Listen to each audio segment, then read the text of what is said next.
10 محرم کا روزہ رکھنا مسنون ہے، 7، 11 کا یا 9 کا شامل کر لیا جائے۔ حضور جب تشریف لائے مدینۃ المنورہ میں تو حضور نے دیکھا کہ یہود روزہ رکھتے تھے، تو پوچھا تم روزہ کیوں رکھتے ہو؟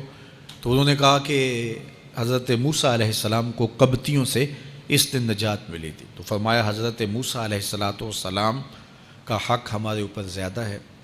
تو حضور نے روزہ رکھا اور پھر فرمایا کہ اگلے سال اللہ نے چاہا تو ہم ساتھ ایک روزہ اور شامل کریں گے، تاکہ ان سے مشابہت نہ ہو جائے۔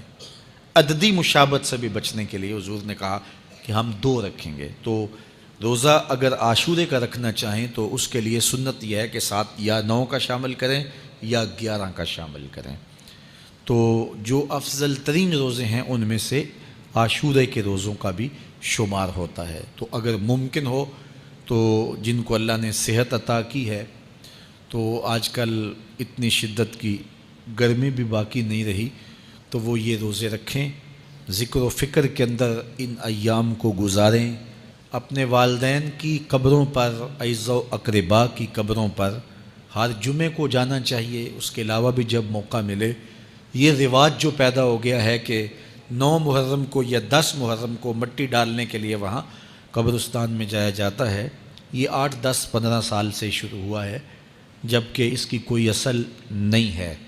تو اگر آپ روٹین سے جاتے ہیں تو آپ کو ہر جمعے کو جانا چاہیے والدین کی قبروں پر، اور وہاں جا کے ہر جمعے کو سورہ یاسین کی تلاوت کرنی چاہیے۔ تو سال کے بعد صرف 10 محرم کو یا 9 محرم کو جانا، یہ بہرحال اس دور کی ایجاد ہے، یہ کوئی مسنون نہیں ہے اور یہ کوئی سنت نہیں ہے۔ تو روٹین سے اگر کوئی جانے والا ہے تو چلا جاتا ہے تو کوئی حرج نہیں ہے۔ تو باقی یہ بڑے اشرف ایام ہیں، بابرکت ایام ہیں، اور ان کو بہت ساری نسبتیں حاصل ہیں۔ حضرت امام حسین رضی اللہ تعالی عنہ کی شہادت کے ساتھ یوم عاشور کو نسبت حاصل ہے، اور اس کے علاوہ بھی بہت سارے عالی مرتبت جو ہے وہ ہستیوں کے وصال کا دن بھی ہے، اور بہت سارے واقعات اس دن جو ہے وہ روح پذیر ہوئے ہیں۔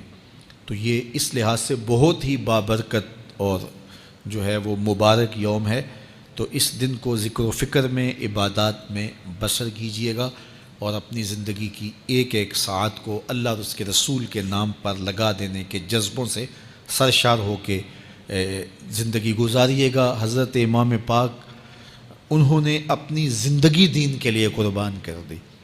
تو یہ 10 محرم ہمیں سبق دیتا ہے، اور ہم اس دن عہد کرتے ہیں اگر انہوں نے اپنے بچے بھی قربان کر دیے اور اپنی اولادیں بھی بھوک اور پیاس میں قربان کر دیں، تو ہم بھی یہ عزم کریں اس دن کہ ہم اپنی ساری زندگی حضور کے نام لگائیں گے، حضور کے دین کے نام لگائیں گے۔